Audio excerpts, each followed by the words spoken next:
welcome back to Wildlands Zoo and welcome back to the channel. Last time we completed the second habitat of phase 1 of our Himalayan area. This week we're going to move on to the final habitat in our walled garden section. That will give us a nice little area we can open up to the guests and start generating a bit of money from them. To complete this area off, we're going to delve right on in with the Red Panda this week. Now before we jump on in, if you've been enjoying the series so far, don't forget to tippy tap that like button down below and subscribe if you're not already subscribed. And for those playing along at home, this week's engagement emoji, as there is no Red Panda, is going to be whatever you think best encompasses the idea of our Himalayan area. The best one of which will become our engagement emoji next time. All for the sake of engagement. And with that out of the way, let's go. So this habitat actually turned out far bigger than it actually needed to be, but we're going to use that to our advantage as it's going to screen a lot of the areas behind, which will eventually become another part of the zoo. So to start us off, we're going to build up the land behind it as I want to have nice rocky cliffside, but I also don't want to put any large barriers in the way of seeing these guys. So we're going to drop the habitat down into the floor a little bit as well. With it all leveled out, we're then going to pop in a bit of a concrete wall. This is going to stop them climbing out, and also it's going to give us a little bit of an easy to use template for future habitats, as this works out really well. I'm just going to run this all the way along the path, so it's going to essentially give us a nice sheer face to build up against. With that done, we're then going to move on to getting our rock work done in the background. And as I mentioned previously, we are going for a more fake zoo sort of rock work. So we're going to use the faux rocks almost exclusively for this habitat.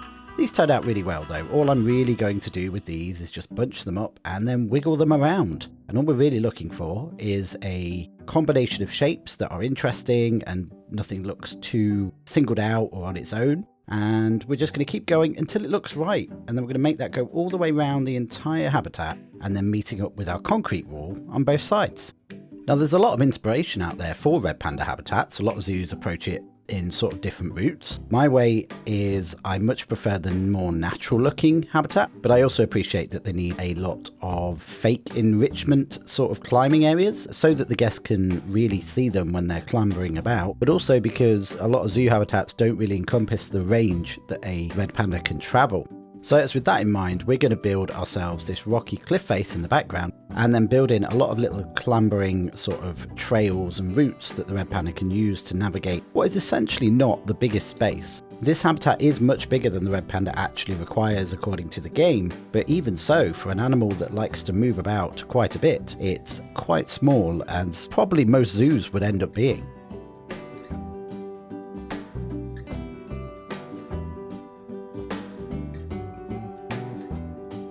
Now I knew early on that I wanted to have their shelter sort of be segmented away off show.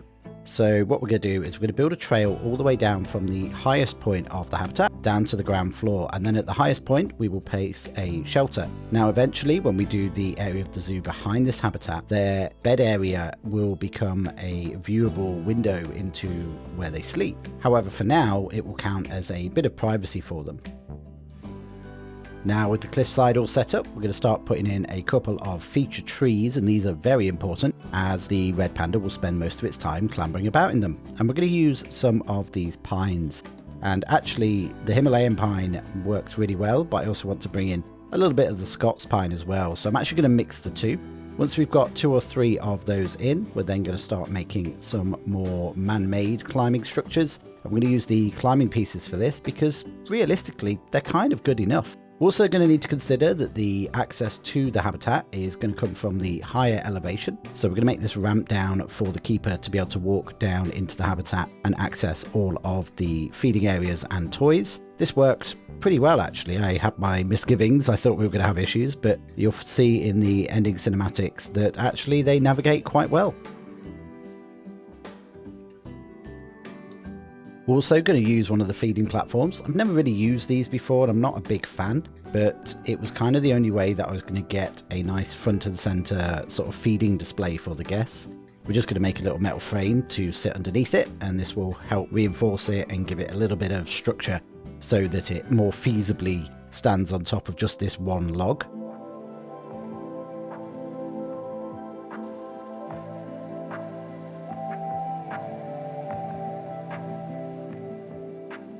And then with them done, we're going to start adding in some more higher elevated climbing. So what we're going to do is we're going to run a pole of wood from one tree to the other to allow them to connect. And we're just going to use the other climbing pieces to form a support for them. What I ended up doing is tying all of these together so it actually becomes sort of one apparatus. And that's kind of how it would generally be planned. It's much easier to just sort of put in one climbing frame than to put many in scattered about the habitat. From the main central tree to the one on the far right, we're going to do a bit of a zip wire or rope walk for them using the rough rope, which is the only rope in the game that is straight, flexi-color and climbable. We're going to make ourselves this metal cable using the LED caps again, just as little anchors as we have in the past, and that just gives us a nice little tightrope for them to clamber across. With the climbing element all sorted, we can then go about putting in some vegetation, and I didn't want to go too much on here. We're about to jump into an area of the zoo that would be very, very lush in vegetation. So I'm kind of enjoying making these sort of little open, barren habitats, and I'll probably be wanting to come back to them once we start on the next area. However, this is a great opportunity to bring in some of the less green plants. So once again, we're using our wonderful ferns in the rockwork there. Just a smidgen of bamboo. We're not going to go crazy. They're really just there to screen off parts of the habitat that I don't want people really to see from where they stand. So they're not going to fill up the inside. They're not there to provide a load of cover for the panda. They're really just there to add a little bit of interest to the sightlines. Lower down, we're going to use a mixture of pea shrubs and hostas again, just to add in some greenery, some weeds growing out of the rock. And I think the idea is we want to have green in there. So when you look at it, it's not just all brown and grey. But the main attraction is not these plants. The main attraction is the trees, and it's the pandas, and it's the rock work behind, and then you should see the plants. So these are just here to fill in a couple of gaps and add a little bit of interest.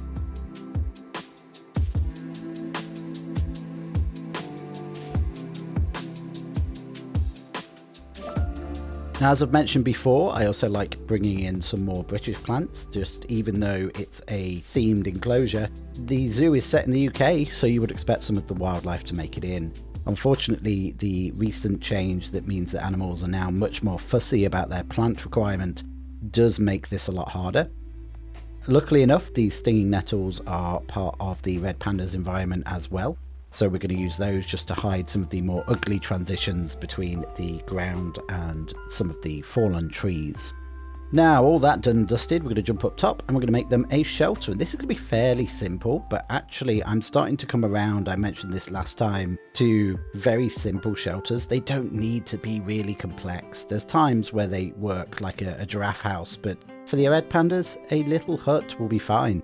So we're going to make ourselves a little concrete square, essentially, at the top of the ramp. Use a little habitat cam there so you can see them coming in and out of the building. And then we're going to pop in a couple of viewing windows. As I say, these will come in handy later on once we build this upper area of the zoo. The keepers won't be able to access this building just because of how the game works, but we're still going to pop down a door. Eventually, the outside of this building will be incorporated into another housing for the next animal along when we do phase 2. I'm really enjoying these metal roofs lately. I like the idea of just having these nice dull metal roofs like we did on the Himalayan bear shelter. So we're going to go for them again. And then inside, we're going to make a little mechanism for the door. Just going to use a shutter there to make the opening and closing part of the door.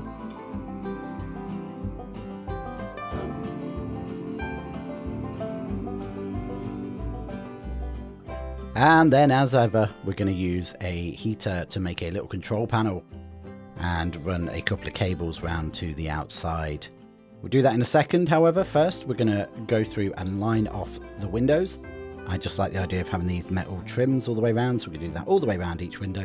I've also put one on the back there so the keepers can have a quick look in when they come to open up in the mornings. They'll be able to see the pandas inside. Same as always though, we're going to use the cables to run some control rods around, and then that will run down on the outside to a little switch, and that will let you open and close the door. With that done, the shelter for now is pretty much complete. We're just going to pop some bedding on the inside. I also popped a toy in here later on. In all honesty, the pandas don't spend much time in here at all, so it's more just they've got a bit of hard shelter. Down in the main habitat, we're going to pop in some coolers into the outside of this wall. Again, I have yet myself to see a British zoo use these coolers, but the game does require it. So we're going to pop them out of sight. And then we're going to run a nice, wonderful Himalayan-inspired brick wall in front. And for that, we're going to use these East Asian statues and some of the temple brick. I'm just going to make sure they match in colour. Going to run that all the way down. And then what I'll do at the end, but you won't see it on camera, is I'll just drop it a little bit further into the ground. It's not really there to stop people climbing over. It's there to signify that you're not meant to climb over. Just to decorate up that join of the path meeting the habitat, we're going to bring in some more faux rocks, a couple of donation bins. I also go back and add a little bit of plant life to this in a while. I'm going to bring in these wonderful signs by Nicholas Lime Rider into the zoo here, just as direction signs. We're going to place them at each of our entrances, as well as decorate up the path. And we're going to go down the theme of a mountain trail. So we're going to have a mixture of carts and some leftover belongings, a couple of tents, a couple of base camps. And yeah, I'm really happy how this area turned out.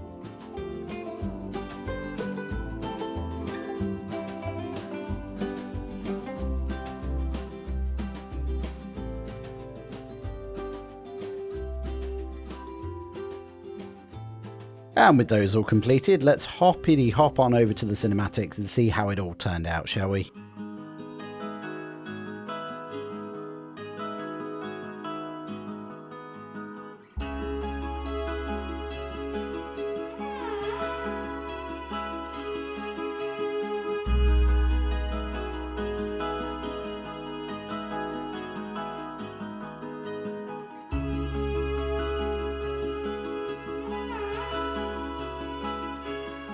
I'm such a big fan of this habitat. There were so many ways we can go with this, and I think, as I mentioned earlier, a lot of red panda habitats you see are very, very manufactured. They're very thematic. You know, we could have done these sprawling Asian architecture with little streams and bridges, but that's not where these guys live. And I think we've kind of come this full circle from when I first started the zoo to coming down to the idea of keeping it bedded in realism. And I think habitats like this are kind of the way to go in order to achieve that. As I mentioned though, next week we're going to jump on into a separate area. So I'm building the Himalayan Asia part up in sort of 3 phases. This is the end of phase 1, where we've done our first 3 habitats, and this is our rocky, more, I don't know, colder tundra style. And then the second one is going to be a lot more planted before we head into proper Asian animals down up and over the hill past this habitat. Next time, however, we're going to take a little short hop over to Indonesia and possibly Sumatra, Borneo, that sort of area, and start heading into a bit more rainforest. So we're going to return to a rainforest feeling. I have another building to make. It's not going to be anything like what we've built for the South American building, although I have got some changes to make to that as well. That will be a future episode. However, yeah, we're going to have a small diversion away from the Himalayas and try something different. I'm also planning out some fairly special one-offs and maybe, I guess, diversions away from Wildlands as we go forwards. As we all know, Planet Coaster 2 is due towards the end of the year, and I do have quite a plan for that as well. Don't worry though, Planet Zoo will be sticking around, but I think we may be getting to the point where I need to make a little bit of a channel update video just to clue you all in on what's been going on. Keep your eyes peeled for that. As always, if you've enjoyed the video today, please tippy tap that like button. It certainly helps me out and helps the channel out. If you've not subscribed, make sure you subscribe to catch the next episode when it comes out, and I will see you next time. Goodbye.